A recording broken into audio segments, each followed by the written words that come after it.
Okay fine. तो very good afternoon to everyone.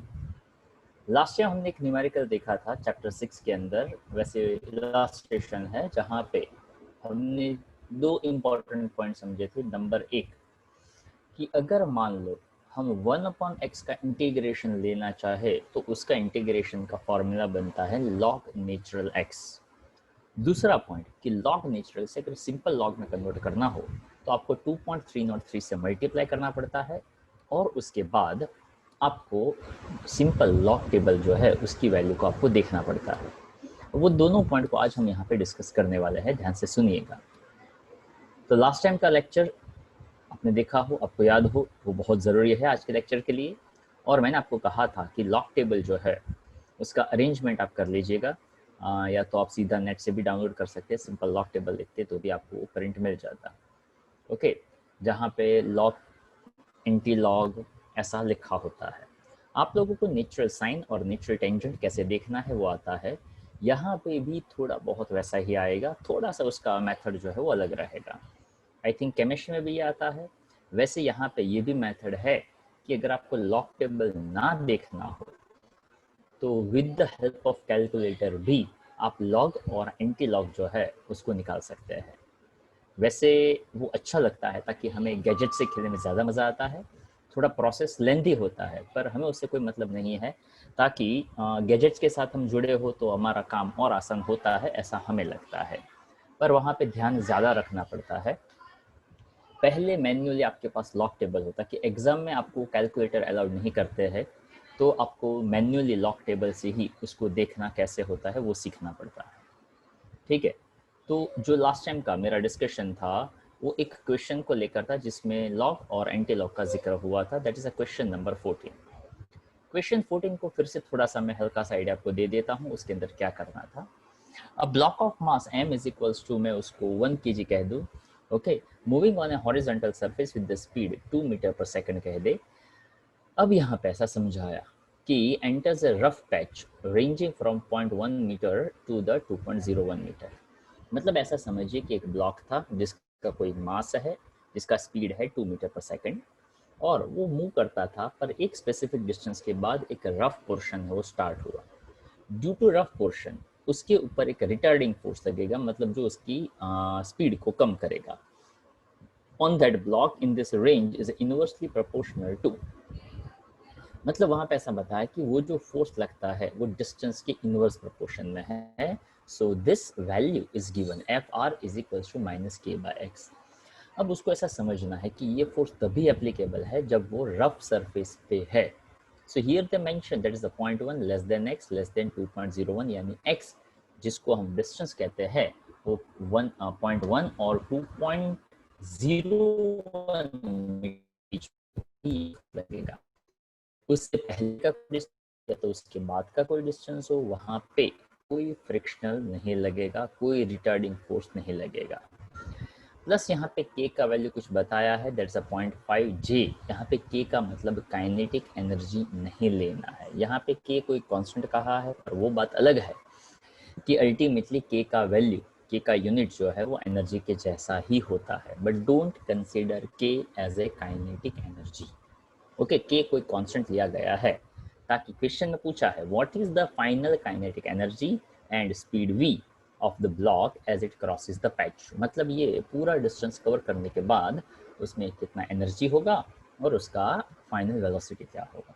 अब ये पूरा का पूरा क्वेश्चन बहुत सिंपल तरीके से आप इमेजिन कर सकते हैं कि एक ऑब्जेक्ट मोशन में था, एक स्पेसिफिक डिस्टेंस के बाद और एक स्पेसिफिक डिस्टेंस तक वहाँ पे एक फ्रिक्शनल फोर्स या तो एक रफ सरफेस है। ड्यू टू रफ सरफेस वो रिटार्डेट करेगा, यानी उसके ऊपर जो फोर्स लगेगा वो डिस्टेंस के इनवर्स रिलेशन में लगेगा। तो यहाँ पे आपको जो फाइनल काइनेटिक एनर्जी और फाइनल वेलोसिटी फाइंड करनी है, तो उसका मतलब ये कि हम यहाँ पे सबसे पहले वर्क एनर्जी थ्योरम का यूज करिए। पूरा का पूरा मैं क्वेश्चन लास्ट टाइम भी समझा चुका हूँ आपको। K F minus T I final kinetic minus initial kinetic, initial xi to xf force into displacement. जिन लोगों ने लास्ट टाइम का लेक्चर नहीं देखा है उसको या तो देख लेना चाहिए या तो उसको समझ सकते हैं। यहाँ पे final kinetic energy equals to मिल जाएगा इनिशियल प्लस, मतलब ये इनिशियल इस साइड आ जाएगा विच इज ऑलरेडी गिवन, इसको कहते हैं इंटीग्रेशन के limits. One is the lower limit, another is the upper limit. और यहाँ पे मैंने एक इंटीग्रेशन का एक इंपॉर्टेंट फॉर्मूला बताया था। Yes, anyone who remember this integration formula? 1/x dx हो तो इसका डायरेक्ट फॉर्मूला क्या बन सकता है? चलो कोई बता सकता है? लास्ट लेक्चर में ही इसका डिस्कशन हुआ है। सो इंटीग्रेशन 1/x dx को इंटीग्रेट कैसे करेंगे आप? डायरेक्ट फॉर्मूला है उसका, चलो बताइए। Yes anyone? ln। तो मैंने कहा था इसको लिखा जाता है ln x, पर बोला जाता है log natural x। Okay, it's okay, कोई फर्क नहीं पड़ता है वैसे। ओके, जैसे मैंने आपको एक एग्जांपल दिया था कि नाम लिखना हो तो मुझे ऐसे लिखना पड़ता है, पर कोई पूछे कि नाम क्या है तो मैं JAYDATT ऐसा नहीं कहता हूँ। कोई अगर पूछता है कि नाम क्या है तो मुझे जयदत्त ही कहना चाहिए। JAY अच्छा नहीं लगता, नहीं कहा है। ओके, और ये डिफरेंस हमें समझना पड़ता है कि क्या अच्छा लगता है, क्या अच्छा नहीं लगता है, और किस चीज़ को कैसे बोला जाता है। पर इट्स ओके। यहाँ पे 1/x का इंटीग्रेशन जो है, 1/x का इंटीग्रेशन है वो होता है log नेचुरल x। तो यहाँ पे 1/x dx उसका log नेचुरल x किया, जिसको कहते हैं लोअर लिमिट, इसको कहते हैं अपर लिमिट। अब क्या करना था, क्योंकि मैंने लॉग की कुछ रूल्स बताए थे जो आप लोगों ने लिखे होंगे। चलो, तो कोई बताएगा? लॉग का एक रूल था कि log natural a minus log natural b हो तो उसको मैं क्या लिख सकता हूँ? log a into b। Log natural a upon b ऐसा मैं लिख सकता हूँ, ठीक है। दूसरा, log natural a plus log natural b हो तो log natural a into b ऐसा भी मैं वहां पे लिख सकता हूँ, ठीक है। तो ये रूल्स हमें पता होने चाहिए। इंटीग्रेशन हमें आता है upper limit minus lower limit करते हैं, तो अपर लिमिट, ताकि देखो अगर आपके पास वो फिजिकल कॉपी हो तो वहाँ पे कर दीजिए, बिकॉज इट हैपेंड कि हमें जब समझाया जाए तब हम समझ जाते हैं, पर बाद में हम फिर से भूल जाते हैं कि ये यहाँ पे अपर लिमिट लोअर लिमिट के बाद ये कैसे आया वो नहीं पता चलता है। तो this is the important rule. Upper limit minus lower limit करो, पर उसको आप डिवीजन में लिख सकते हैं जो लॉग का रूल है। 2.01 डिवाइड बाई 0.1 तो डायरेक्ट मैथ से है, दैट्स इट 20.1। लॉग नेचुरल 20.1 आने के बाद अब यहाँ पे आता है 2.3, दैट्स द रूल, और आप उसको सिंपल लॉग में कन्वर्ट कर चुके जिसको कहते हैं 20.1। अब मैं यहाँ पे आपको सिखाता हूँ कि कैसे लॉग का यूज जो है वो किया जा सकता है। तो लॉग कैसे फाइंड करना है, उसमें क्या क्या हमें इनपुट्स देने हैं, वो आप यहाँ पे देखते जाइए। Whenever we want to deal with the log table, तो सबसे पहले तो आपके पास लॉग टेबल होना चाहिए। ओके, अब फिजिकल कॉपी की आई थिंक कुछ ज़रूरत नहीं है, अगर आपके पास सॉफ्ट कॉपी के फॉर्म में हो तो भी आप उसको इजीली देख सकते हैं। तो यहाँ पे दो चीज़ें आती है, एक को कहते हैं लॉग और एक को कहते हैं एंटी लॉग। ओके, तो लॉग और एंटी लॉग, एंटी का मतलब होता है उससे उल्टा, तो जैसा लॉग में होता है उससे थोड़ा सा उल्टा इसमें आएगा। अब इसके कुछ कुछ रूल्स है जो मैं बोलता जाऊंगा और एग्जाम्पल के साथ समझाता जाऊंगा, ध्यान से सुनते जाइएगा। फॉर एग्जाम्पल, मैं पहले यहाँ पे लॉग निकालना चाहता हूँ 403.25, मुझे इसका लॉग वैल्यू देखना है, तो इसका रूल क्या कहता है? तो रूल ऐसा कहता है कि आप ये जो भी नंबर है, तो सबसे पहले डेसिमल पॉइंट के आगे जो भी नंबर आता है उसमें डिजिट कितने दिए गए हैं। आई रिपीट, यहाँ पे नंबर ऑफ डिजिट्स का काम है, कौन सा नंबर है वो काम का नहीं है। नंबर है 403 पर डिजिट्स है 3, 4, 0 एंड 3।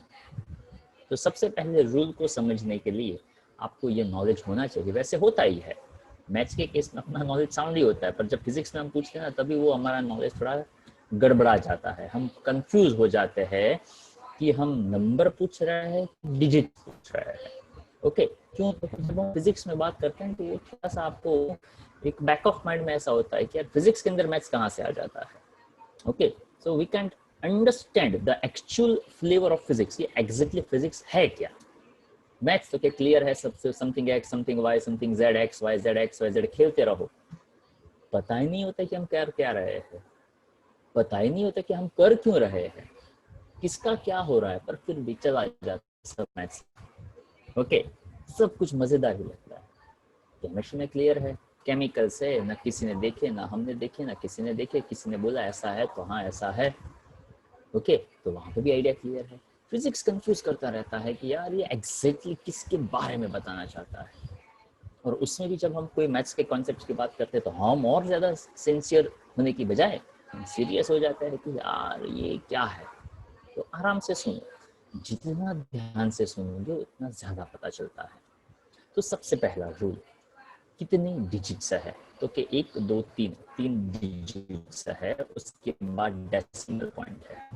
तो जितने डिजिट्स है उसमें से एक सब्ट्रैक्ट करो और नंबर क्या आता है 2, उसको लिख दो और उसके बाद डेसिमल पॉइंट बना दो। रूल है। अब लॉग टेबल निकालो और लॉग टेबल देखने के लिए इसका बाइफर्गेशंस ऐसे करना है, पहले 2 डिजिट्स, उसके बाद एक और उसके बाद एक, ऐसे उसको देखा जाएगा। ध्यान से देखिएगा और समझने का ट्राई करिएगा कि मान लो ये आपके पास एक लॉग टेबल है, यहाँ पे लॉग टेबल का एक वैल्यू लिया हुआ है। ओके, ये लॉग टेबल का एक पेज है। वहां से अगर आप नोटिस करोगे, ऑब्जर्व करोगे, तो आपको एक बहुत ही मज़ेदार आइडिया आ सकता है। और वो आइडिया ये कि यहाँ पे एक पहली लाइन आप देख सकते हो 2 डिजिट्स है। ओके, यहाँ पे सिंगल डिजिट्स है और उसके बाद फिर से यहाँ पे 1 to 9 दिया है। वैसे ये जो पोर्शन है यहाँ से स्टार्ट होता है, उसको मीन डिफरेंस कहते हैं। वैसे इसकी कोई ज़्यादा ज़रूरत नहीं होती है, पर हम उसको यहाँ पे समझने का ट्राई कर लेंगे। ओके, अब यहाँ पे क्या देखना है, तो कि जैसे मैंने बताया कि पहले 2 डिजिट, तो यानी फर्स्ट कॉलम उठानी है। फर्स्ट कॉलम कहाँ से स्टार्ट होगी, तो कि फर्स्ट कॉलम स्टार्ट होती है 10 से लेकर 99 तक। ओके, तो 2 पेज ये लॉग टेबल के आए। ओके, ये आप देख सकते हैं अप टू 99, दैट्स लॉग। इसी के जैसा हो सकता है एंटी लॉग का पेज। ओके, तो अभी मान लीजिए हमने लॉग ही देखना है, एंटी लॉग के बारे में नहीं देखना है। लॉग देख लो तो एंटी लॉग कैसे देखना है वो पता चल जाएगा। यहाँ पे हमने जिस वैल्यू का देखना है वो, इसको कैसे बोला जाता है, तो 40 वैल्यू का 3 में लॉग और 2 में मीन डिफरेंस, ऐसा बोला जाता है। 40 that is the first 2 digits जो फर्स्ट कॉलम से आप उठाएंगे, 3 में उसका लॉग देखेंगे और 2 में उसका मीन डिफरेंस देखेंगे, और वो जो भी नंबर आता है, तो सबसे पहले 40 का 3 में जो लॉग देखेंगे उसमें इसका जो मीन डिफरेंस है उसको हम ऐड करेंगे और वो वैल्यू डायरेक्टली यहाँ एज इट इज लिखेंगे। सुनिएगा और समझने का ट्राई करिएगा। सबसे पहले मैंने लिया 40, तो फर्स्ट कॉलम से मैं जाऊंगा 40 तक, फर्स्ट कॉलम, तो यस फर्स्ट कॉलम में यहाँ पे मुझे दिख रहा है ये 40, आई होप लोगों को भी दिखता होगा। 40 का 3 में लॉग, अब 3 यानी आपको ध्यान रखना है कि पहले यहाँ पे 0 है, उसके बाद 1, उसके बाद 2, उसके बाद 3 है, और मीन डिफरेंस जो है वहाँ पे डायरेक्ट 1 2 3 4 है, सही है। तो 40 का 3 में लॉग यानी ये जो वाली लाइन है 3 वाली लाइन, तो कि 3 वाली लाइन कहाँ तक देखनी है, तो कि 3 वाली लाइन 40 तक देखनी है। तो देखिए ये 40 हुआ, यहाँ पे ये 40 है, ये 0, ये 1, ये 2 और ये 3 है, और ये नंबर है 6053।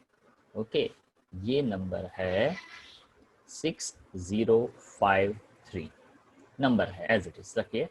उसका 2 में मीन डिफरेंस, तो कि ये है 2 में मीन डिफरेंस है 2, उसको इसमें ऐड कर दीजिए तो नंबर बन जाता है 6055।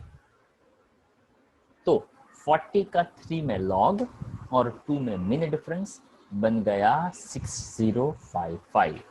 तो अब क्या करना है, तो कि जो आपने लिखा था 2 पॉइंट, तो उसके बाजू में नंबर लिख देना है 6055। तो 403.25 का लॉग बन गया 2.6055। ओके, इसको कहते हैं इसका लॉग देखना। ओके, फिर से एक एग्जांपल से हम उसको समझने का ट्राई करते हैं।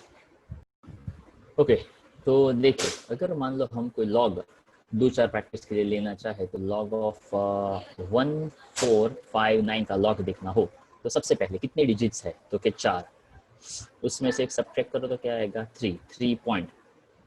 14 का 5 और 9 में लॉग देखना है, तो 14 का 5 और 9 में लॉग देखना, यानी कहाँ पे है 14, तो 14 यहाँ पे है, ये रहा 14 का 5, यानी वो है 1614, और 9 में उसका मीन डिफरेंस देखना है। ओके, यहाँ पे मीन डिफरेंस थोड़ा ऊपर नीचे है, पर इट्स ओके, हम उसको जस्ट एक रैंडमली ले लेते हैं कि फॉर एग्जांपल ये कुछ 26 जैसा है। ओके, तो 1640 खत्म हो गई बात। अब मजेदार चीज ऑब्जर्व करिएगा, अगर होता log 14.9, तो उसका log क्या होता, डेसिमल पॉइंट के बाद कितने डिजिट्स है, पहले कितने डिजिट्स है, तो कि 3, 2 पॉइंट। अब लॉग किसका देखने का, 14 का 5 और 9 में, तो 14 का 5 और 9 में लॉग क्या है, 1640 है। देन आफ्टर लॉग ऑफ 14.59, चलो कोई बताएगा इसका लॉग क्या होगा,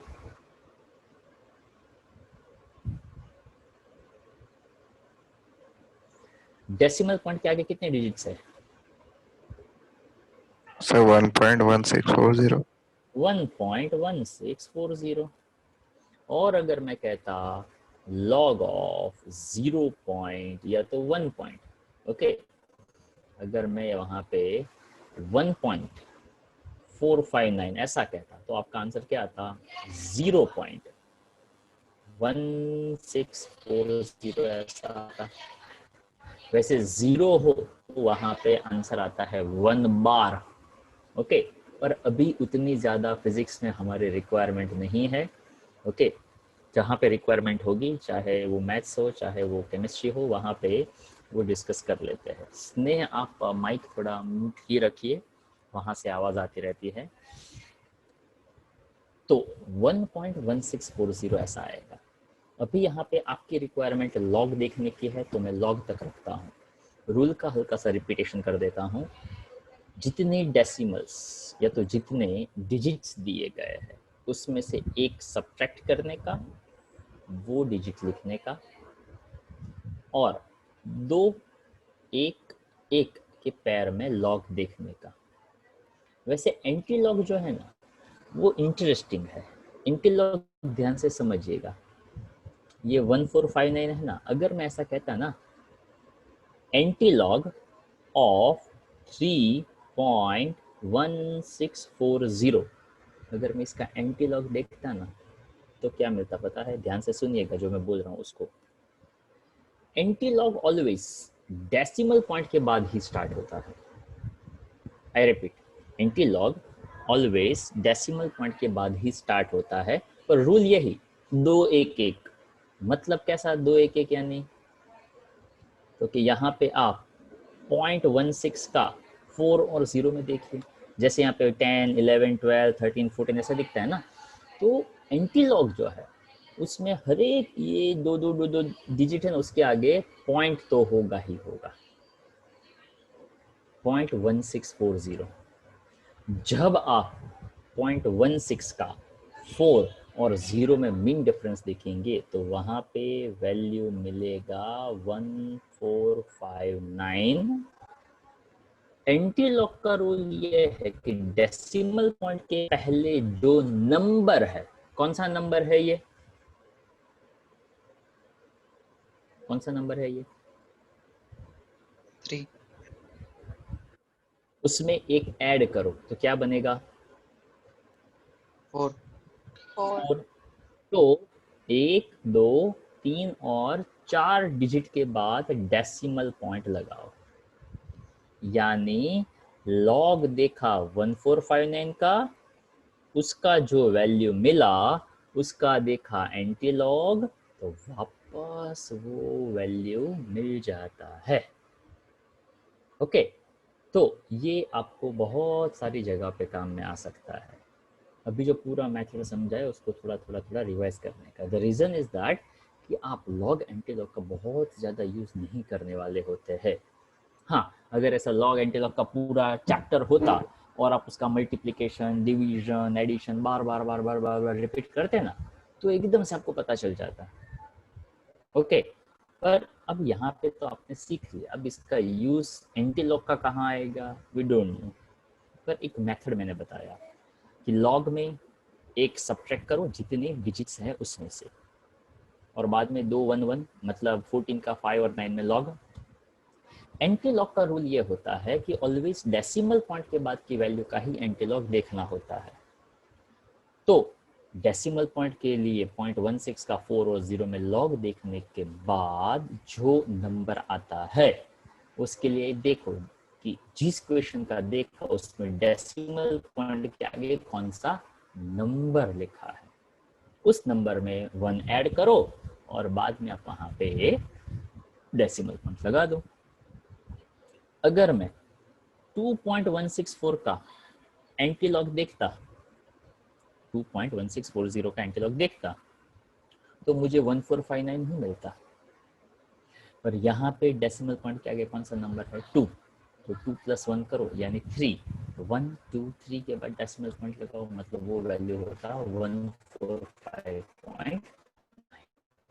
ओके, तो ये ज़्यादा जैसे जैसे यूज़ आता जाएगा हम उसको और ज़्यादा आपको बताते जाएंगे। अभी के लिए आप इतना समझिए, ताकि अभी जो हमने यहाँ पे इलास्ट्रेशन किया उसमें लॉग कैसे देखना है उसका यूज़ था, इसलिए मैंने पूरा का पूरा आपको ये आइडिया दिया। I hope it's clear. वो वैल्यू मिल जाने के बाद फाइनल स्पीड निकालना आपके लिए आसान था, तो that was not a big issue. चलो, तो ये था क्वेश्चन नंबर 14 जिसमें हमें लॉग कैसे देखना है, आज वो हमने समझा। अब आता है if the linear momentum of a body increase by 20%। ये क्वेश्चन भी बहुत ही काम का है और एग्जाम में पूछा जाए ऐसा क्वेश्चन, एमसीक्यू के फॉर्म में भी पूछा जाए, ऐसी भी इसकी रिक्वायरमेंट है। पर अपने आप में ये क्वेश्चन बहुत मजेदार और बहुत ही काम का है, ध्यान से सुनिएगा। If the linear momentum of body increase by 20%, what will be the percentage increase in the kinetic energy of the body? अब ये जो क्वेश्चन है उसको मैं 2 पार्ट में बताऊंगा, एक जो दिया है वो और दूसरा उसका एक अलग पार्ट, ध्यान से देखना है आपको। सबसे पहले यहाँ पे कितना परसेंटेज दिया है? 20%। तो मैं सेम टू सेम क्वेश्चन मैं यहाँ पे बताऊंगा फॉर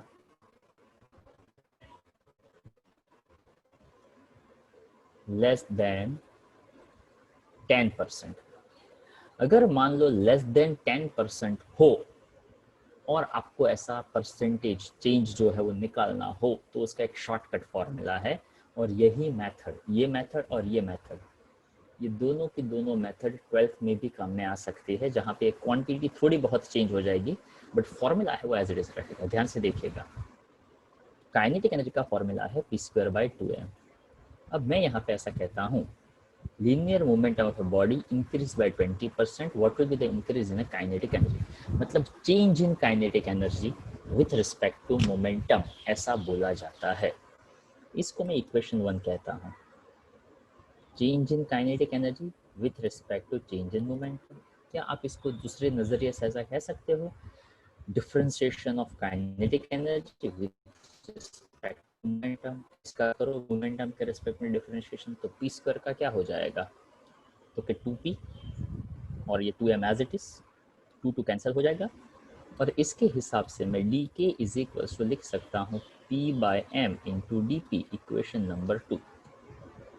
अब ये जैसे ही मैंने ये इतना खत्म किया, मुझे एक फाइनल पॉइंट बताना है, इक्वेशन 2 डिवाइड बाय इक्वेशन 1 करो तो change in kinetic energy with respect to original kinetic energy, ऐसा मैं बोल सकता हूँ, ताकि इधर डीके है, डीके का मतलब change in kinetic, small change in kinetic, upon K है, that is the original kinetic energy. P by M और डीपी है, और इधर पी स्क्वायर बाई 2m है। तो देखो, तो p बाय एम कैंसिल, क्या क्या बचेगा यहाँ पे, dp। तो चलो कर देते हैं, p by M dp, p square by 2m, p by M cancel, 2 जाएगा ऊपर और ये आएगा dp बाई p। तो ये बन जाता है आपके लिए shortcut formula, change in kinetic energy is equal to 2 times of change in momentum, but it is only applicable when there is a change is less than 10%। ये शॉर्टकट फॉर्मूला है, याद रखिएगा, बहुत ही काम का है। अगर मैं ऐसा कहता हूं कि अगर मैंने मोमेंटम में 5% चेंज किया तो काइनेटिक एनर्जी में कितना चेंज आएगा, सीधा आंसर आप बता सकते हो। चलो बताओ कितना चेंज आएगा।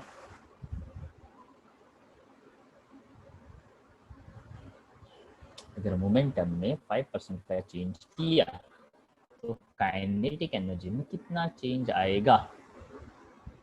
dk by k, that is change in kinetic energy, dp by p, that is called as a change in momentum। अगर मैं ऐसा कहता हूँ कि मोमेंटम में मैंने 5% का चेंज किया तो काइनेटिक एनर्जी में कितना चेंज आएगा, दोनों साइड 100 से मल्टीप्लाई कर दो तो परसेंटेज में सीधा कन्वर्ट हो जाएगा। तो चलो बताइए क्या आएगा आंसर।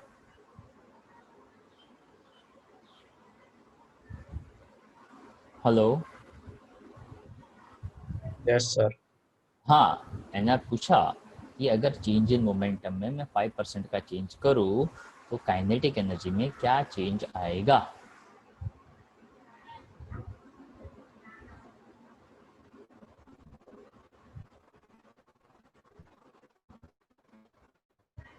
चलो 5%।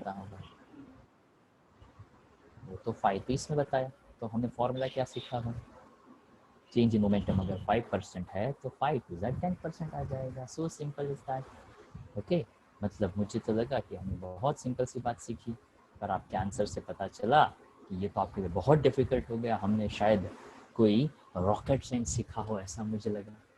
ओके, बहुत सिंपल सी बात थी कि change in kinetic energy with respect to original, यहाँ पे 2 मल्टीप्लाई हो गया तो ये हो जाता है 2 dp by p।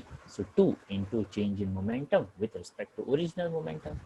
अगर मैं क्वेश्चन ऐसे बताऊं कि ये चेंज इन मोमेंटम है, उसको 2 से मल्टीप्लाई करो तो चेंज इन काइनेटिक एनर्जी मिल जाता है। बट दिस फॉर्मूला जहाँ पे हमने डी के ऐसा लिया ना, वो ऐसा समझाता है it is only applicable for small changes, और इसलिए हमने ऐसा लिखा है it is for less than 10%। Okay, 9% हो तो 18% तक जाएगा, पर अगर 10% हो तो ये चेंज उसका डबल 20 से थोड़ा ज़्यादा होगा। यहाँ पे देखो ये 20% दिया है ना, तो 20 का डबल होता है 40। इसका फाइनल आंसर देखो 40 से थोड़ा ज़्यादा आएगा। अब उसका हम आइडिया देते हैं। आप एक काम करिए, इसका स्क्रीनशॉट ले लीजिए और बाद में आप अपनी नोट्स के अंदर इसको ऐड कर दीजिएगा। फॉर लेस देन 10% का ये शॉर्टकट कैसे काम करता है। ओके, और उसके बाद लिख दीजिएगा ज़रूर, ताकि इसके बेस पे MCQ जो है वो 12th में, JEE में, नीट में, कुछ कैट में, काफ़ी सारी जगह पे पूछे जाते हैं। चलो ले लिया स्क्रीनशॉट।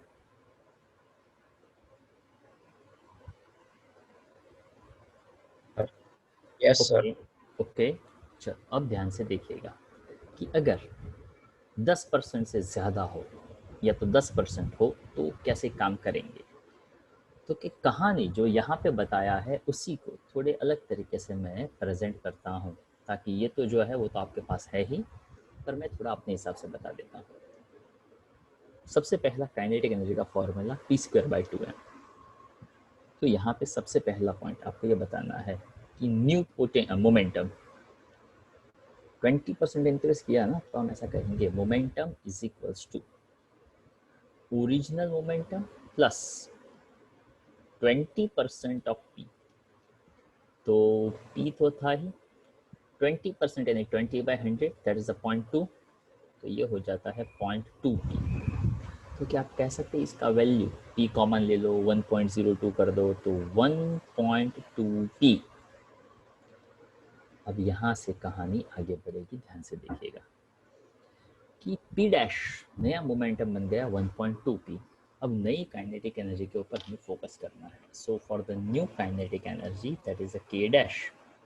ओके, तो नई काइनेटिक एनर्जी यहाँ पे आपको मिलेगी के dash is equals to P square by 2m के हिसाब से P dash square by 2m ऐसा मिलेगा।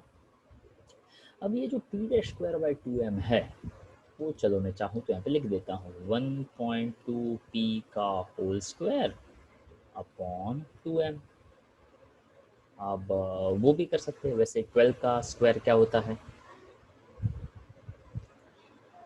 144. 1.2 का स्क्वायर क्या होगा 1.4. 1.44 पी स्क्वायर बाय 2m ऐसा होगा। जब चेंज बड़ा हो तो उसको समझने का एक तरीका है कि नया चेंज माइनस पुराना change divide by original multiply by 100 करेंगे तो वैल्यू परसेंटेज में कन्वर्ट हो जाएगा। तो देखिए नया काइनेटिक एनर्जी का चेंज है 1.44 P square by 2m, original था पी स्क्वायर बाई 2m, और नीचे भी तो आएगा original P square by 2m multiply by 100% करेंगे। तो अगर आपका ऑब्जर्वेशन अच्छा हो तो पी स्क्वायर बाई 2m ऊपर से कॉमन आएगा और नीचे के पी स्क्वायर बाई 2m से कैंसिल हो जाएगा। इधर बचेगा 1.44 माइनस 1। 1.44 में से 1 जाएगा तो कितना बचेगा 1.44 माइनस 1 यानी 0.44 बचेगा 0.44, और मल्टीप्लाई बाय 100 करोगे 0.44 मल्टीप्लाई बाय 100 करोगे तो आपका आंसर मिल जाएगा 44%। ओके, तो ये तो मैंने अपने हिसाब से बताया।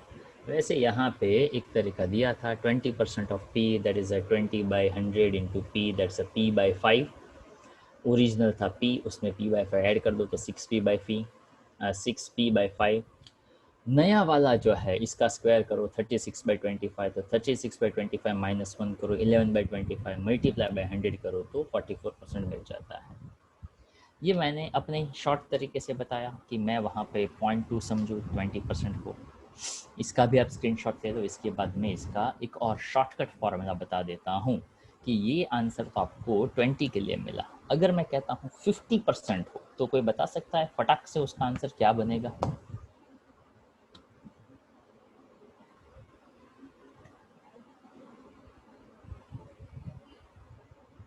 चलो अगर मैं ऐसा कहता हूँ 50% तो चेंज कहाँ कहाँ पे आता जाएगा?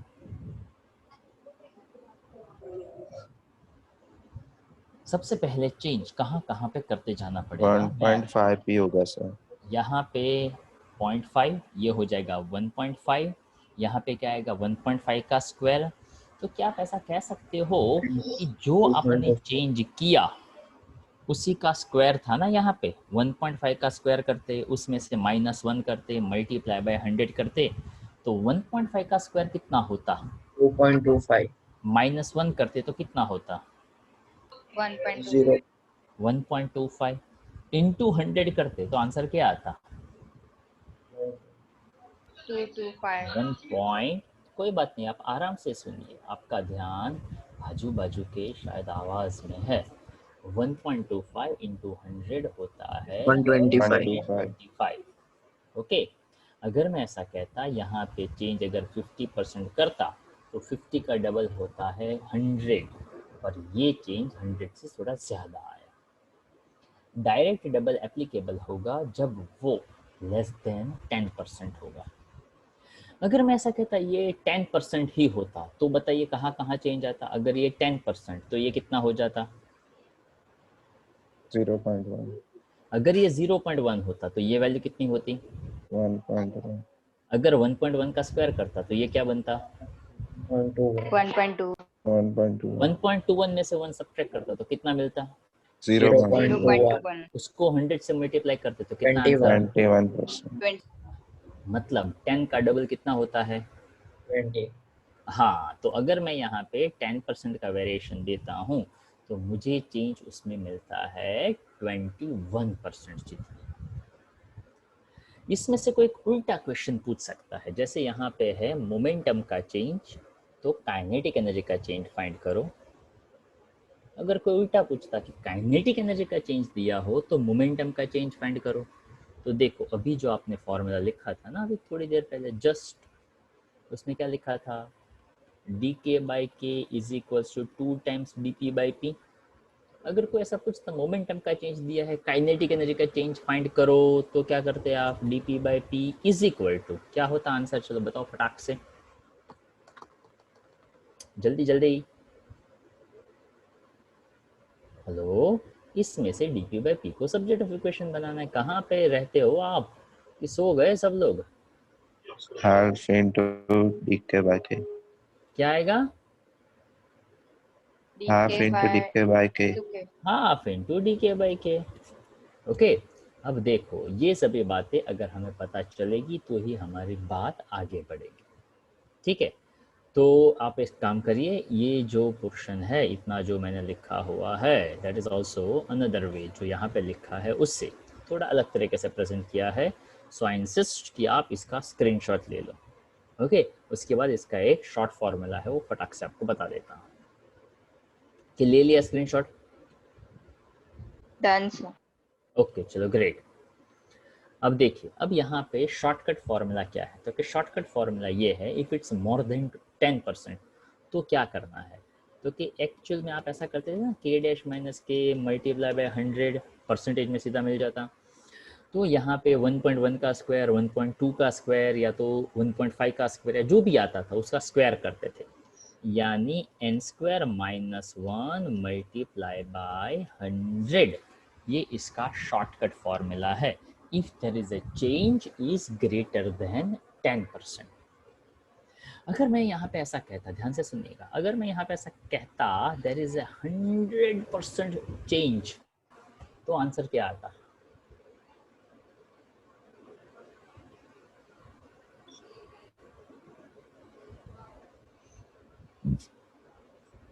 फटाफट।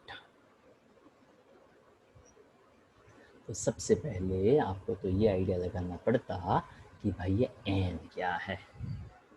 तो इसके लिए अभी जो मैंने समझाया ना उस पर आपका ध्यान स्ट्रांगली होना चाहिए था कि मोमेंटम पी डैश तो कि original P plus 100% of P. अब 100% यानी 100 बाय 100 यानी क्या आता, 1 आता, तो पी तो कॉमन होता यानी पी प्लस पी यानी कितना होता, 2p होता। तो ये जो आया ना इसको कहते हैं n।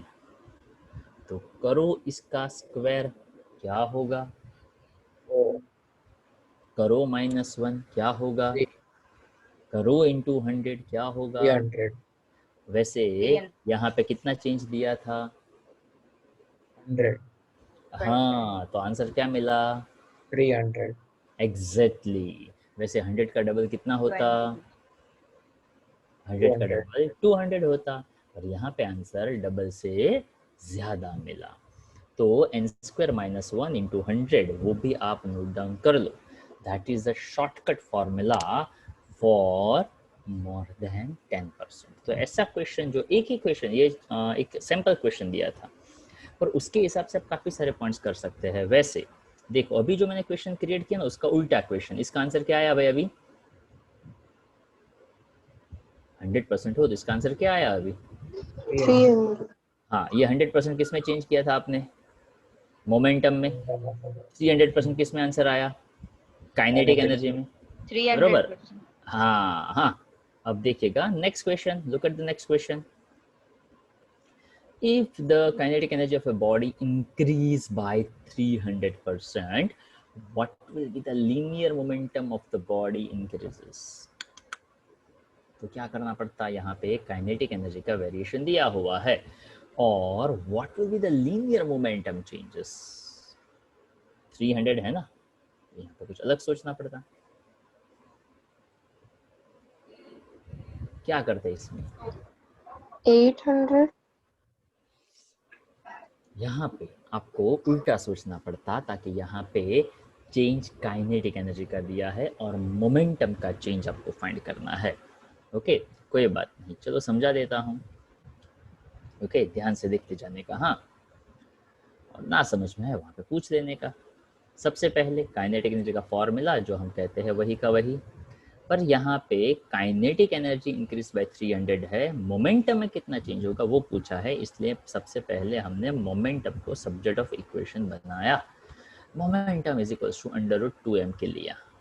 ठीक है, अब उसने ऐसा बताया कि काइनेटिक एनर्जी में हमने 300% बढ़ाया, यानी वो हो गया जो था उसका 300% यानी 3k जितना हो गया.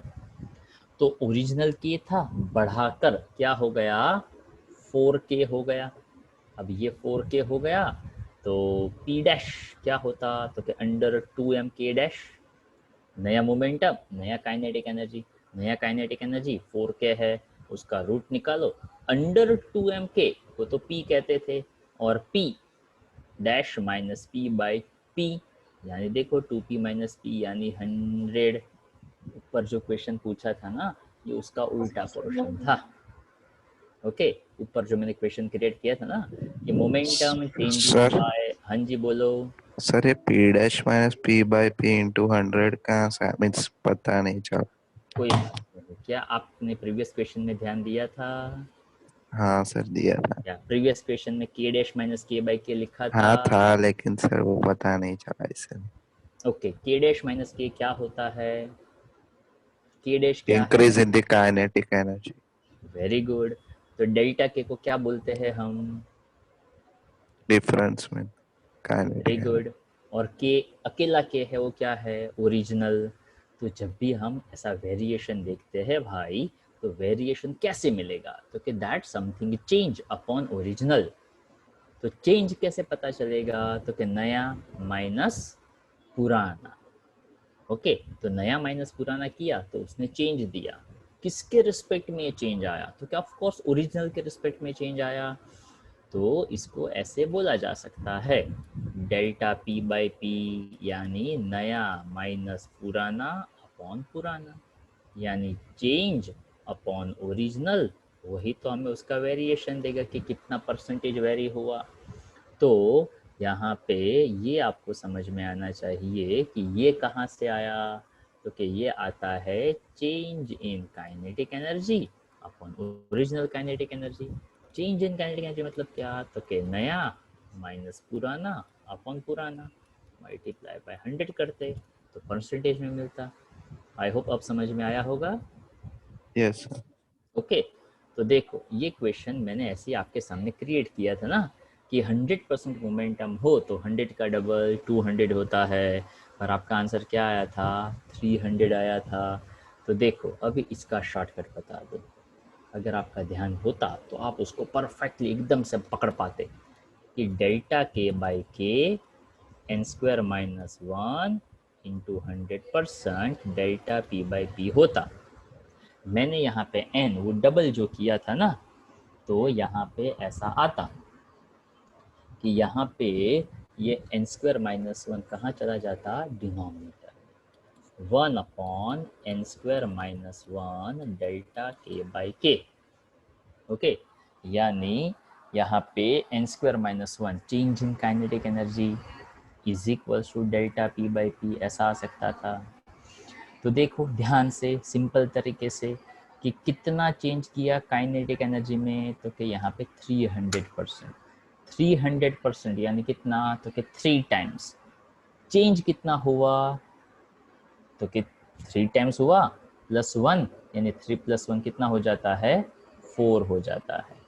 ओके अब यहाँ पे वैसे ये डायरेक्ट फॉर्मूला है वो उसमें परफेक्टली काम नहीं कर सकता है. क्यों, तो कि यहाँ पे आपने ये जो चेंज लिया था ना, वो चेंज इन काइनेटिक एनर्जी था, उसके बाद ये था चेंज इन मोमेंटम था। अगर मैं जैसा वो शॉर्ट में फॉर्मूला यूज करता था कि इसका डबल और इसका हाफ, तो वही सेम तरीका मुझे यहाँ पे हेल्प नहीं कर सकता है। क्यों?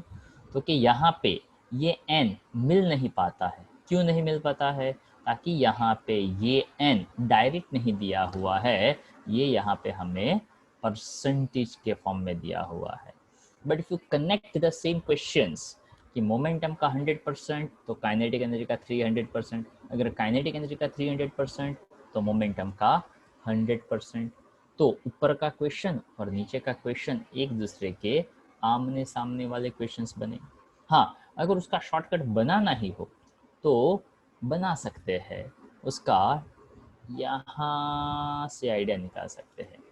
P is equal to √2m हो, उसका रूट का हाफ पावर ले लो, change in momentum with respect to kinetic energy, मतलब वहाँ पे डिफरेंशिएशन करो, जो थोड़ा सा लंबा हो जाता है। सो आई सजेस्ट कि आप एक फॉर्मूला याद रखो, उस फॉर्मूला में वैल्यू प्लेस करो, तो सीधा इसका आंसर है वो आप कनेक्ट कर पाते हो। ओके, बट आइडिया सिंपल सा याद रखने का, लेस देन 10% हो तो डबल होगा, ग्रेटर देन 10 या तो 10 से ज़्यादा हो तो डबल से थोड़ा सा ज़्यादा होगा। पर किसका? तो कि जनरली मोमेंटम का चेंज देकर काइनेटिक एनर्जी का चेंज ही पूछा जाता है।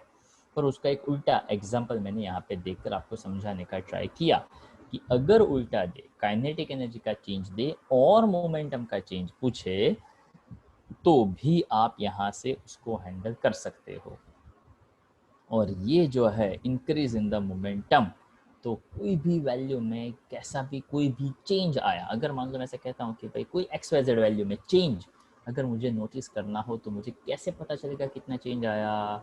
तो कि दो वैल्यू का डिफरेंस, नया कितना है, पुराना कितना था, उसका सब्ट्रैक्शन डिवाइड बाय ओरिजिनल उसका कितना था, वहाँ से आपको इसका आंसर मिल सकता है। ओके, थोड़ा प्रैक्टिस करिएगा तो ज़्यादा पता चलेगा। और हाँ, यहाँ पे 300 वाला दिया तो पहले 300 वाले को समझिएगा। आप करते क्या हो, 300 की बजाय 200, 150, 175, 125, 299 मत लीजिए ऐसा। पहले जो दिया है उसको समझिए, अच्छी तरह से एब्जॉर्ब करिए, और कभी कभार फ्री हो तब ऐसा ट्राई करिए, ताकि एग्ज़ाम में आप जैसा सोचते हो 287% का चेंज हो तो क्या होगा, 149 का चेंज हो तो क्या होगा, ऐसा कोई नहीं पूछता है। ओके, तो रिलैक्स रहने का और जो पहले बताया जाए पहले उसको फॉलो करने का। हाँ, वो अलग बात है कि आपकी स्कूल टेढ़ी मेढ़ी है, आपके टीचर्स वगैरह वगैरह जो कुछ भी हो, ओके, पहले जो बताया जाए उस रास्ते को फॉलो करिए, तो आपके लिए ज़्यादा अच्छा है। वैसे 12th में भी हमारे काफ़ी सारे ऐसे स्टूडेंट्स हैं जो LN में या तो आकाश में जाते हैं, उसको कितना भी हम समझाएं, ओके, हाँ वो तो आते हमारे यहाँ पे भी है, पर LN आकाश भी जाना है, ओके, तो वहाँ से वो लोग सिर्फ और सिर्फ पीछे पड़े रहते हैं, ये MCQ वो MCQ ये MCQ करो, कोई प्रॉब्लम नहीं है, MCQ होनी ही चाहिए, पर आप 6 चैप्टर 7 चैप्टर के MCQ सॉल्व करे जा रहे हो और आपको फर्स्ट चैप्टर का तो बेसिक फॉर्मूला भी नहीं आता है, तो ऐसा मत पढ़िए। और वहाँ पे भी ऐसा कोई नहीं बोलता है, पर स्टूडेंट ऐसा करते हैं कि अलग अलग अलग अलग अलग चीज़ें ट्राई करते रहते हैं। करनी चाहिए, पर कब? तो कि जब पहले जो पहला पॉइंट है उसको अच्छी तरह से आप डाइजेस्ट कर लो, उसके बाद first chapter, second chapter, third chapter, fourth chapter, fifth chapter अच्छी तरह से समझा, उसके बाद कुछ नया ट्राई करो, कभी कभार ट्राई करो, ताकि जो भी नया ट्राई करते हो वो एग्ज़ाम पॉइंट ऑफ व्यू से कोई ज़्यादा काम का नहीं होता। और हाँ, वैसे भी देखा जाए तो ओवरऑल परसेंटेज के फॉर्म में भी, ओके, जो भी MCQ पूछे जाते हैं 50 मार्क्स के, 100 मार्क्स की मैं बात करूँ तो वो जो भी MCQ है ना, 50 MCQ, 50 MCQ, उसमें से 30 से 35 MCQ ऐसे ही होते हैं जो हर कोई उसको सॉल्व कर सके। रीज़न उसका बहुत ही क्लियर है, ताकि पेपर बनाने वाला हर कोई ये चाहता है, चाहे बोर्ड हो चाहे स्कूल हो, हाँ, 11th की बात अलग है, 11th में तो टीचर्स को अच्छा नहीं लगता हो तो आपको परेशान करेंगे, वो अलग बात है। बट हम डायरेक्टली फाइनल अल्टीमेट गोल की बात करें तो बोर्ड एग्जाम में हर कोई पेपर ऐसे ही बनाता है जिससे देखकर स्टूडेंट है वो पेपर में से अच्छे मार्क्स लेकर आए। अब आप उसमें कम एफर्ट डालो, उसमें किसी का कोई फॉल्ट नहीं है। तो बोर्ड के पेपर में 30 से 35 एमसीक्यू ऐसे होते हैं जो हर कोई एमसीक्यू सॉल्व कर सकता है। डिस्क्रिप्टिव मार्क्स जो 50 मार्क का हो उसमें से भी 40 से लेकर 45 का ऐसा होता है कि जो अच्छा स्टूडेंट हो, जिसने अच्छी तरह से लर्न किया हो, राइटिंग प्रैक्टिस जिसने अच्छा रखा हो, वो उसको बहुत अच्छी तरह से लिख सकता है। तो डिस्क्रिप्टिव का 5 मार्क और एमसीक्यू से 10 से 15, हाँ जिसमें थोड़े एफर्ट डालने पड़ेंगे, डिफिकल्ट नहीं पर थोड़े एफर्ट डालने पड़ेंगे। ऐसा 15 से 20% ही मैक्सिमम होता है। बट सॉरी, अफसोस के साथ ये कहना पड़ता है कि मैक्सिमम स्टूडेंट का फोकस उस 15 या 20% पे ही होता है। बहुत कम स्टूडेंट्स होते हैं जिसका फोकस 80% पे होता है। अब वो तो ऑब्वियस है, जिस पे फोकस करोगे रिजल्ट वैसा ही आएगा। अब फोकस या 15-20% पे करते हो, जो एमसीक्यू नहीं आते हैं फोकस उस पे, जो न्यूमेरिकल जो थ्योरी नहीं आता है उसके ऊपर फोकस, तो जो नहीं आता है वो तो वैसे भी नहीं आने वाला है। पहले जो आता है उसको स्ट्रॉन्ग करिए, and that's why we prefer नया ट्राई करो, पर पहले जो पुराना है उसको अच्छी तरह से स्ट्रॉन्ग करके ट्राई करो। ओके, बहुत कॉमन सी बात होती है but common sense is very rare sense. Okay, थोड़ा यूज करिएगा तो ज़्यादा पता चलेगा। अब ये क्वेश्चन 17, 18 जो भी आएंगे बहुत मज़ेदार आएंगे, ध्यान से सुनते जाइएगा। A ball at rest is dropped from a height of 12 metre, मतलब एक 12 मीटर का हाइट था, वहाँ से मैंने एक बॉल को ड्रॉप किया। इट लूजेस 25%, अगर 25% वो लूज कर देगा तो होगा कितना उसके अंदर एनर्जी? अगर 25% उसने लूज कर दिया तो रिमेनिंग कितना हुआ? हेलो,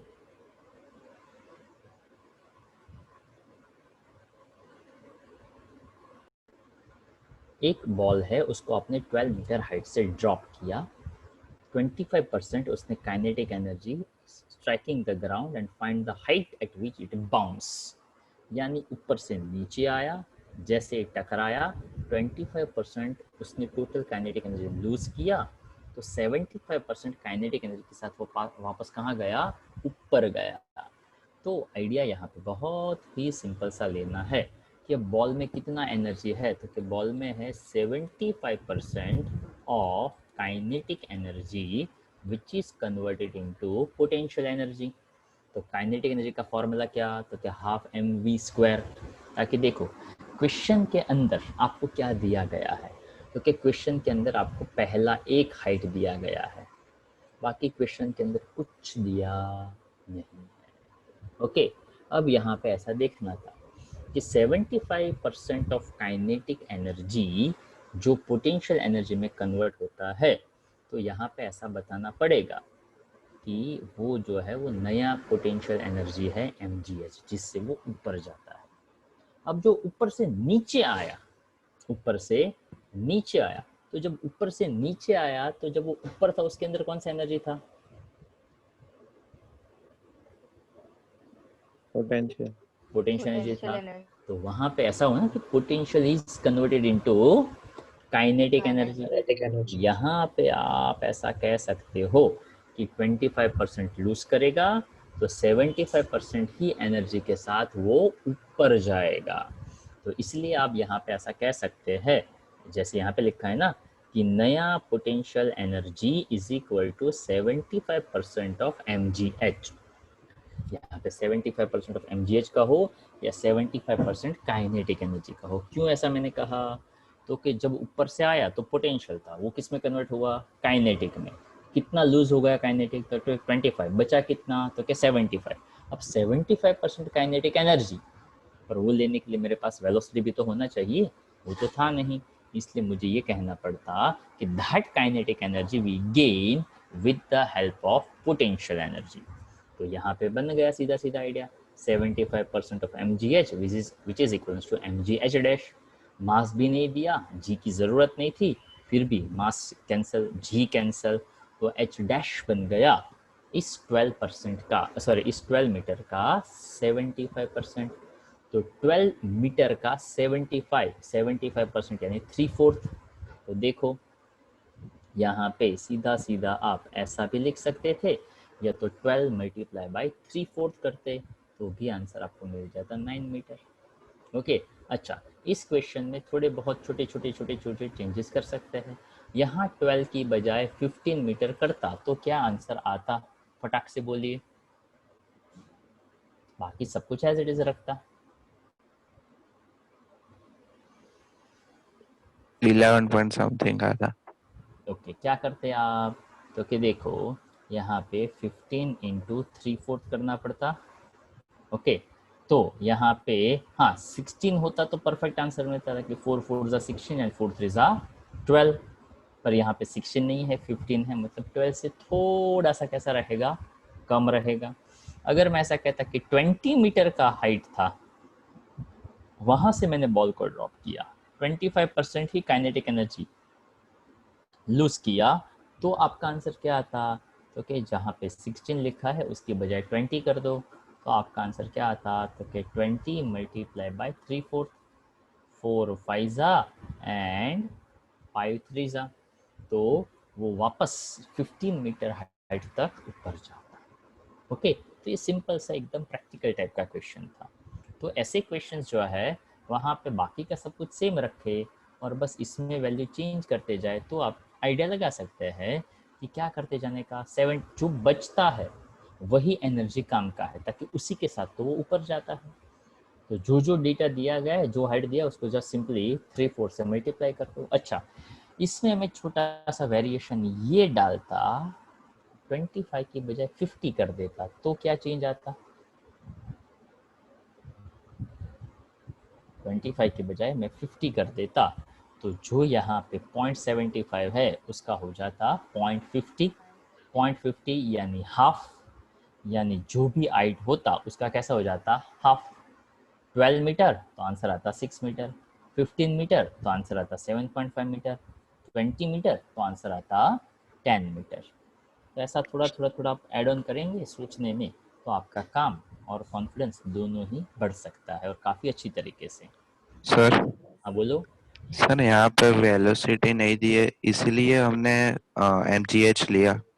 हाँ, ताकि यहाँ पे आपको हाइट दिया था ना, जो भी ऊपर से आया वो ऊपर कौन सा एनर्जी था, पोटेंशियल। तो देखो यहाँ पे लिखा है kinetic energy gain by the ball in falling down which is equals to potential energy lost by the ball in falling down which is equals to potential energy।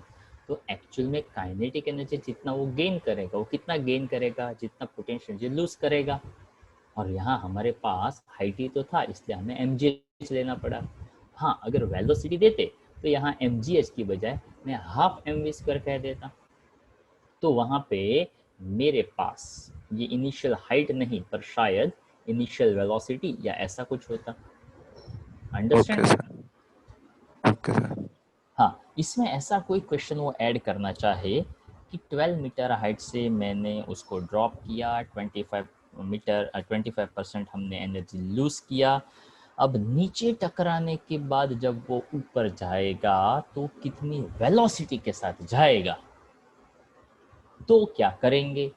तो यहाँ पे हल्का सा दिमाग आप लगाएंगे कि 75% ऑफ mgh की बजाय आप ऐसा कहते, पर वहाँ पे हाइट भी तो आपके पास होना चाहिए ना, हाइट भी तो नहीं है आपके पास।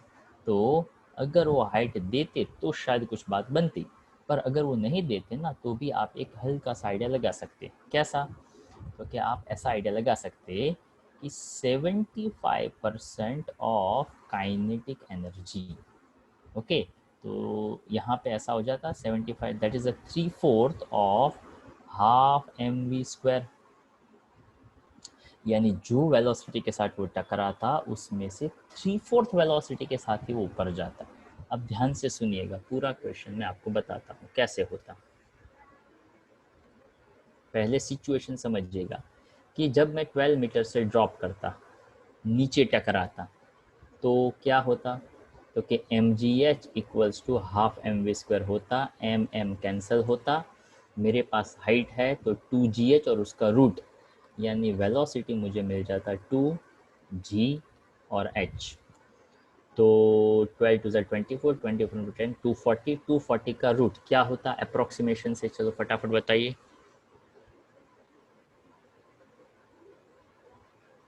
हम्म 240 है तो 225 के आसपास का मैं ले लूँ, तो मान लो मुझे 15.5 मीटर पर सेकंड मिला।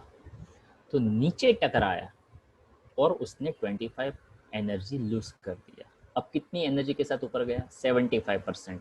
तो यहाँ पे आप ऐसा कह सकते हैं कि वो 75% ऑफ काइनेटिक एनर्जी के साथ ऊपर गया।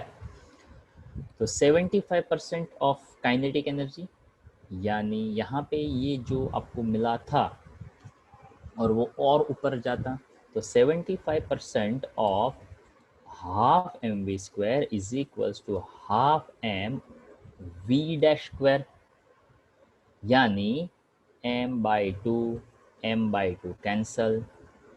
यहाँ पे ओरिजिनल वेलोसिटी जो है वो 15.5 या तो रूट 240 है, तो 3/4 of root 240 is equal to आता है v'²।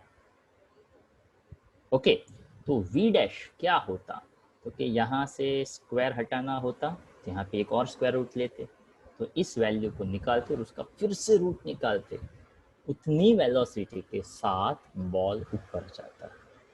मतलब थॉट प्रोसेस है उसको थोड़ा लंबा खींचना पड़ता। पहले बॉल नीचे आया, पोटेंशियल काइनेटिक में कन्वर्ट हुआ, अब वो काइनेटिक एनर्जी नीचे टकराया तो लूज हो गया। कितना लूज हुआ, तो 75%। अब वही काइनेटिक एनर्जी के साथ कहाँ गया, ऊपर गया। तो जैसे ही वो ऊपर गया तो टकराने से ऊपर जाता है, तब उसकी वेलोसिटी में कुछ तो चेंज हुआ होगा। हाँ, वैसे ऊपर जाएगा, मैक्सिमम हाइट अचीव करेगा तो वेलोसिटी 0 हो जाएगा, पर जिस एनर्जी के साथ, जिस वेलोसिटी के साथ ऊपर गया वो कौन सा होगा, तो उसके लिए आप ये कैलकुलेशंस कर सकते थे, ताकि 75% of mv² which is also equivalent to kinetic energy, ताकि वही तो उसका काइनेटिक एनर्जी है ना, और आपके पास पुराना वेलोसिटी था, तो वहाँ से आपको उसका नया वेलोसिटी जो है वो मिल सकता। This is the basic idea, ये सिर्फ सोचने के लिए होता है। This figure shows a frictionless hemisphere. Okay, अब उसको ध्यान से देखिएगा। Figure shows a frictionless hemispherical ball of radius capital R. A ball of mass m is pushed down the wall from a point A. मतलब यहाँ से हमने एक बॉल को गिराया, बॉल नीचे आया और वो ऊपर तक गया। It just rise up to the edge of the ball, और वो यहाँ से एक हाइट तक गया। Calculate the speed with which the ball is pushed down along the wall. यानी यहाँ से बहुत ही सिंपल सा कॉन्सेप्ट आपको लेना है, और सबसे पहले क्वेश्चन की कंडीशन को समझिएगा। एक हेमिस्फेरिकल बॉल, रेडियस जिसका आर हो, मैक्सिमम हाइट पे हो, तो उसका पोटेंशियल कितना होगा, तो क्या mgr जितना होगा। Mass m is a push down the wall from a point A से हमने उसको नीचे धकेला। It just rise up to the edge of the ball, और यहाँ से यहाँ तक गया। Calculate the speed with which the ball is pushed down along the wall. यानी यहाँ पे करना क्या था, बहुत सिंपल सा आइडिया, ध्यान से देखिएगा। हाँ, ball be pushed down along the wall with the speed v।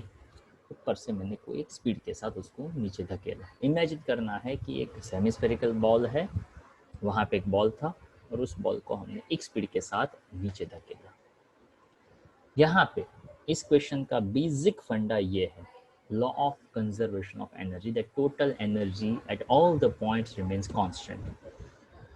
Energy at A is equal to energy at B.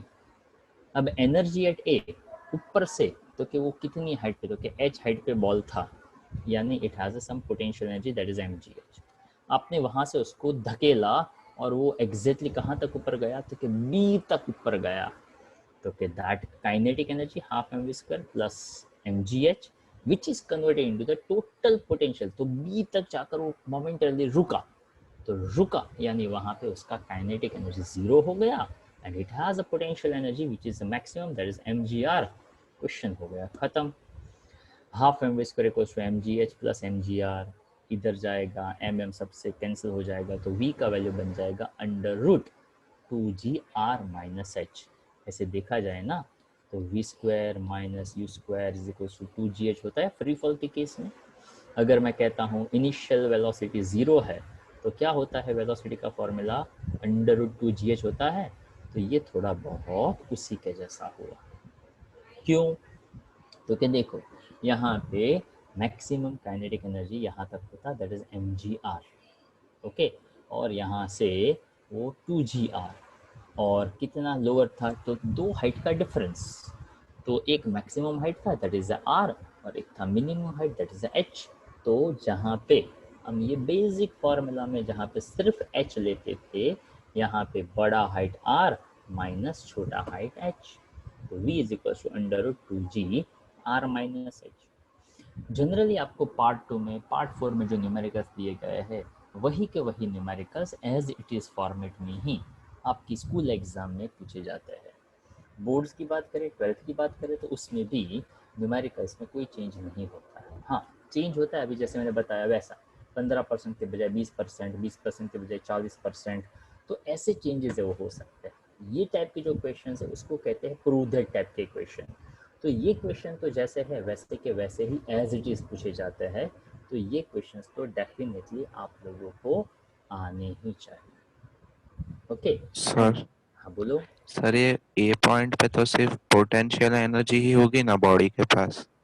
नहीं, आपने वहां से पुश किया ना, अपने क्वेश्चन में क्या बताया देखो. frictionless hemispherical ball of radius r, a ball of mass m is pushed down the wall from a point a. आपने उसको पुश किया. अब पुश किया तो आपने ऐसे पुश किया कि ए से आपने पुश किया और वो इस साइड से लेकर बी के हाइट तक पहुंचा. It just rise up to the edge of the ball, यानी इस एज तक वो गया और वहां से वो वापस नीचे आने वाला था. तो वहां तक गया मतलब उसने मैक्सिमम पोटेंशियल एनर्जी अचीव किया. Okay sir. यस. ठीक है, चलो. So this is also one of the important question. Okay, ध्यान से इसको समझिएगा. एक सेकंड. हाँ, मेरे पास टाइम थोड़ा कम है और ये क्वेश्चन थोड़ा लेंथी है. चलो कोई बात नहीं.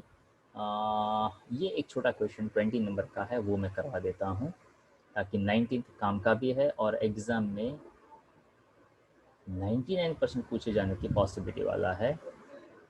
टाइम अभी थोड़ा हमारे पास कम है, उसको हम नेक्स्ट लेक्चर में करेंगे. अभी हम करते हैं 20 नंबर का क्वेश्चन. क्या कहता है 20 नंबर का क्वेश्चन, ध्यान से सुनिएगा.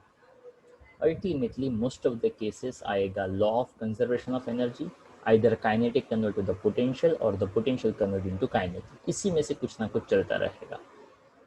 इससे ज़्यादा या कम हो सकता है law of conservation of momentum, initial momentum is equal to final momentum. इसी में से कुछ ना कुछ वो मिलता रहेगा. To simulate car accidents, auto manufacturer study the collision of moving car with a mounted spring of a different spring constant. मतलब एक वॉल पे एक बड़ी बड़ी स्प्रिंग लगाई है, कार उसके साथ टकरा था. अब जब कार उसके साथ टकरा था तो वहाँ पे तो बड़ी बड़ी स्प्रिंग्स है, तो स्प्रिंग क्या होगा, सिर्फ कंप्रेस होगा. वैसे कार को कुछ होगा नहीं, ताकि ये मैन्युफैक्चरिंग कंपनी उसको चेक कर रही है. So consider a typical simulation with the car of mass 1000 kg moving with the speed 18 kilometre पर. अब 18 किलोमीटर की स्पीड से कोई भी गाड़ी जाएगा तो कहाँ टकराएगा, पर क्वेश्चन है सोचने का, लिख लेने का. ओके, ताकि जब भी कोई कार 18 की स्पीड से जाता है तो ज़्यादा कुछ होता नहीं है, पर यहाँ पे सिर्फ सिमुलेशन चेक करने के लिए ऐसा डेटा दिया गया है. On a smooth road and colliding with the horizontal mounted spring of spring constant 6.25 10 raised to 3 Newton per meter, what is the compression of the spring? तो याद करिए compression of the spring. तो when the spring compress, कौन सा energy उसके अंदर store होता है?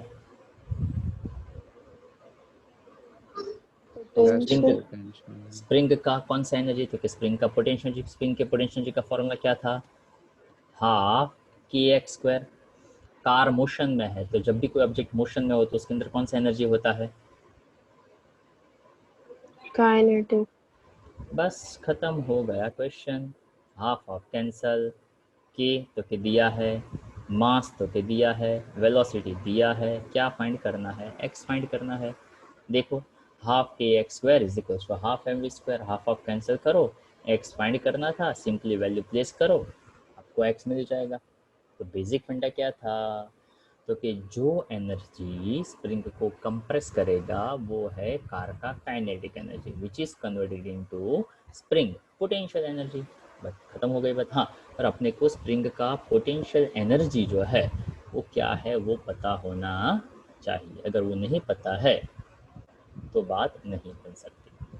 ओके, तो आज का जो लेक्चर है वो हम यहाँ तक रखते हैं। आज का आपका होमवर्क, ओके, जो हमारा क्लास वर्क है, क्लास वर्क यानी जितने भी न्यूमेरिकल्स आज हमने किए वो सभी के सभी आप 2 बार लिखेंगे। ओके, न्यूमेरिकल्स पे थोड़ा काम ज़्यादा करिएगा, राइटिंग प्रैक्टिस ज़्यादा रखिएगा तो ही उसके ऊपर कॉन्फिडेंस आएगा। न्यूमेरिकल समझना पहली रिक्वायरमेंट है। दूसरी और उससे सबसे ज़्यादा इम्पॉर्टेंट है जो समझा है उसको याद रखना, और याद तो तभी रहेगा जब आप उसको मैक्सिमम टाइम लिखेंगे। ठीक है, तो आज का लेक्चर हम यहाँ तक रखते हैं। होमवर्क जो है वो टाइम पे सबमिट कर दीजिएगा। ठीक है, चलो बाय बाय।